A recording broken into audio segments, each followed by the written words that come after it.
In a single sweep, the United States Senate has confirmed 48 of President Donald Trump's nominees. The vote, 51 to 47, along mostly party lines, covered ambassadors, deputies, and agency heads, posts that seldom make headlines but keep the federal government running day to day. This lightning-fast approval was possible because Senate Republicans changed the rules just days earlier. By invoking what Capitol Hill calls the nuclear option, they rewrote chamber procedure so that multiple executive branch nominees can be approved en bloc with a simple majority instead of being taken up one at a time. Cabinet secretaries and federal judges are exempt, but nearly every other slot is now on a much faster track. Who just got the green light? Kimberly Guilfoyle, former prosecutor and television commentator, becomes United States Ambassador to Greece. Callista Gingrich, who previously served as ambassador to the Vatican, will represent the United States in Switzerland and Liechtenstein. Former Congressman Brandon Williams moves in as Undersecretary for Nuclear Security. Jonathan Morrison steps up to lead the National Highway Traffic Safety Administration. Dozens of other deputies, assistant secretaries, and regional ambassadors also cleared the hurdle, spanning the departments of Defense, Energy, Transportation, and more. Why change the rules? Republicans say they reached a breaking point. Majority Leader Thune argues that Democrats forced needless procedural delays, demanding separate floor votes on positions that once glided through by unanimous consent. According to the GOP, speeding things up restores normalcy and lets the administration field a complete team. Democrats see it very differently. Minority Leader Chuck Schumer calls the nominees historically bad and the new rules a dangerous rubber stamp. By packaging dozens of names together, they warn, senators lose the ability to scrutinize each candidate's resume, conflicts, and policy views. Today's shortcut, they add, could haunt Republicans whenever the tables turn and a Democratic president holds a slim majority. Haven't we been here before? Yes. In 2013, Democrats, then in control, used the same nuclear option to bypass a Republican blockade of President Obama's nominees. Republicans cried foul at the time. Now the roles are reversed.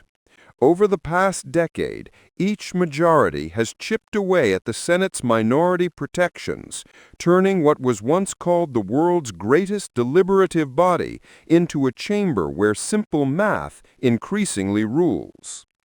What happens next? More than 100 Trump nominations are still waiting in line, and the new rules make it much easier to push them through. Future presidents of either party will inherit that power unless a later Senate restores the old safeguards, an unlikely move once an advantage is on the books. The broader consequence is erosion of bipartisan cooperation. Staffing the federal government may become faster, but accountability checks that relied on minority leverage continue to shrink. For voters, that means presidential elections now matter even more. Whichever party wins the White House and a narrow Senate majority can rapidly install its team with minimal input from the other side. A quick recap. Senate Republicans changed the rules so multiple executive nominees can be confirmed together with a simple majority. Using that change, the chamber approved 48 Trump nominees in one vote. Supporters call it overdue efficiency. Opponents call it a dangerous power grab. The move extends a decade-long trend of each party weakening the Senate's minority protections. Expect many more confirmations to follow and an even sharper partisan edge to future battles over who runs the federal bureaucracy. Whether you see it as streamlining government or sidelining scrutiny, the Senate's latest rule change has rewritten a key chapter in how Washington works, and its impact will echo well beyond the current list of nominees. A day that was supposed to be filled with thrills at Universal's brand-new Epic Universe ended in tragedy. A 32-year-old visitor, Kevin Rodriguez Zavala, died after riding the park's headline coaster, Stardust Racers, on Wednesday, September 17, 2025. Zavala had boarded the dual-launch racing coaster with his girlfriend. When the train rolled back into the station, attendants found him unresponsive, slumped over in his seat. Guests on the platform recall panic, a woman's screams for help, staff shouting for riders to exit immediately, and the sudden arrival of emergency crews. Zavala was taken to a nearby hospital, where he was pronounced dead. The next day, Orange Osceola Chief Medical Examiner Dr. Joshua Stephanie ruled the death an accident caused by multiple blunt impact injuries. Investigators have not released details about how those injuries occurred, and experts say the finding raises more questions than answers. No report suggests that Zavala left his seat or that a mechanical failure ejected him, making the source of the impacts a central mystery. Stardust Racers is one of Epic Universe's marquee attractions, a 5,000-foot-long dueling coaster manufactured by Mack Rides, topping out at 133 feet and reaching 62 miles per hour. Since the park's grand opening on May 22, 2025, it has been a crowd favorite and, until now, incident-free, save for 2 self-reported medical complaints in June involving guests with pre-existing conditions. Florida law gives large theme parks like Universal the authority to conduct their own ride inspections, provided they employ full-time safety staff and report any ride-related injuries.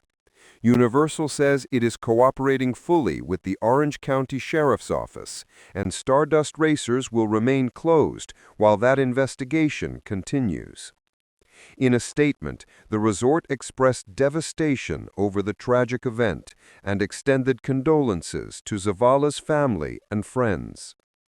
For now, the blunt force nature of the injuries without an obvious cause has safety analysts puzzled.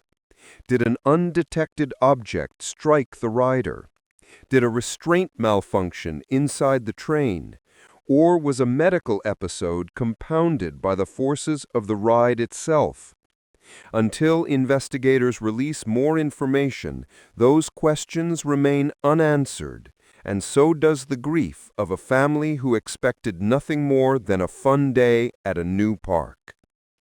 Epic Universe was celebrated as Orlando's first major theme park in more than 2 decades. Less than 4 months after opening, it is now grappling with its first guest fatality and the scrutiny that accompanies it. As officials sift through ride data, maintenance logs, and witness statements, many in the industry and anyone who is ever strapped into a roller coaster will be watching closely for what they find. What is clear is that a routine thrill ride turned into a devastating loss. The outcome of the investigation will determine when or if Stardust Racers reopens and whether new safety measures are introduced for Orlando's newest theme park jewel. Until then, the trains sit idle, a stark reminder that behind every high-speed adventure lies a solemn obligation to keep riders safe. A key federal vaccine advisory panel meets today, September 19, 2025, to consider a dramatic change to one of the most successful childhood immunization policies in United States history. the timing of the first hepatitis B shot. For more than 3 decades, every newborn has been recommended to receive that first dose within 24 hours of birth. The practice has nearly eliminated the disease in American children. Now the panel is debating whether to push that shot back until a child is 4 years old. To see why this matters, it helps to understand the virus itself. Hepatitis B attacks the liver. Over time, it can cause cirrhosis, liver failure, and cancer. It is extraordinarily contagious, about 100 times more infectious than HIV, and can survive on surfaces for up to a week. Adults who contract the virus often clear it. Infants rarely do. Roughly 90% of infected babies develop lifelong chronic hepatitis B, and about 1 in 4 of those children will die prematurely from liver disease. In 1991, the Centers for Disease Control and Prevention recommended the immediate birth dose vaccine as a safety net. Back then, an estimated 18,000 United States infants were infected each year. Today, the number is measured in double digits. The vaccine works because it blocks the virus at the moment of highest risk, during and shortly after delivery. Most infections are passed from an unknowingly infected mother, but the virus can also move silently through household contact. Shared toothbrushes, razors, or even a microscopic speck of dried blood can do the job. Many carriers feel perfectly healthy and may not know they are infected. The new proposal comes from a newly appointed Advisory Committee on Immunization Practices, or ACIP.